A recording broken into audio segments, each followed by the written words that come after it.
Right now, Special Envoy Steve Witkoff and Jared Kushner in Cairo for tomorrow's ceasefire talks as President Trump warns Hamas it has until 6 p.m. today to agree to his deal to end the war in Gaza. Trump revealing Israel agreed to move back forces, and once Hamas confirms a new line, a ceasefire begins. That includes the release of all hostages within days, as Tuesday marks 2 years since they were taken by Hamas on October 7th. Foreign policy analyst Rebecca Grant is here to react. Good morning, Rebecca. A lot is at stake here. First, what is your thought on what we will see from Witkoff and Kushner's in Cairo meeting?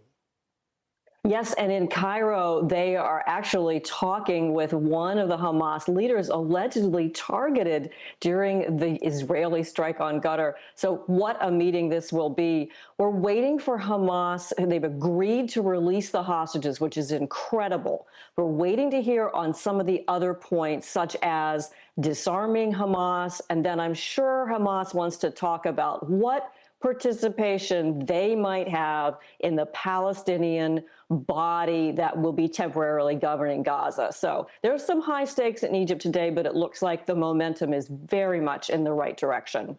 So how much can we trust Hamas will live up to this? Because as you point out, Rebecca, they're not saying anything about whether they'd be willing to lay down arms, and they're certainly not committing to not participating in a future government. And we also heard in the last 24 hours from Hamas that they are going to release all the hostages once the field conditions were met, but it isn't clear that Hamas has indicated what those field conditions are. Hamas is always slippery. There's always one more point to negotiate. Part of that field condition will be the IDF stopping its strikes into Gaza. And even President Trump has said, we've got to have quiet there, otherwise it's just too dangerous. And I know Hamas will have some other ridiculous demand, but the pressure of the entire region, the entire world at this point, the pressure is on Hamas to release those hostages and let Gaza move forward.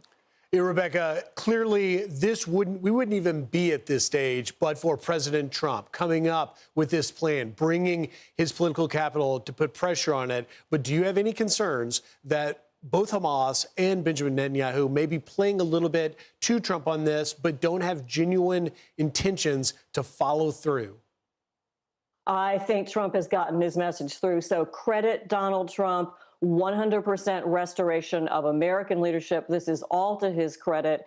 He's put incredible pressure on Israel and on Hamas, but created the incentives for a broader peace arrangement in the Middle East. And I think that is what has added countries from Indonesia to Egypt to Jordan, Saudi Arabia, so many others that are now leaning on Hamas to get this deal done. This is the right deal. It's a splendid deal. It could really open a new chapter in the Middle East. I hope it does. The stakes are high, and the world would like to see those hostages released very soon. Rebecca Grant, thank you very much. Thank you. I'm Steve Doocy. I'm Brian Kilmeade. And I'm Ainsley Earhart. And click here to subscribe to the Fox News YouTube page to catch our hottest interviews and most compelling analysis.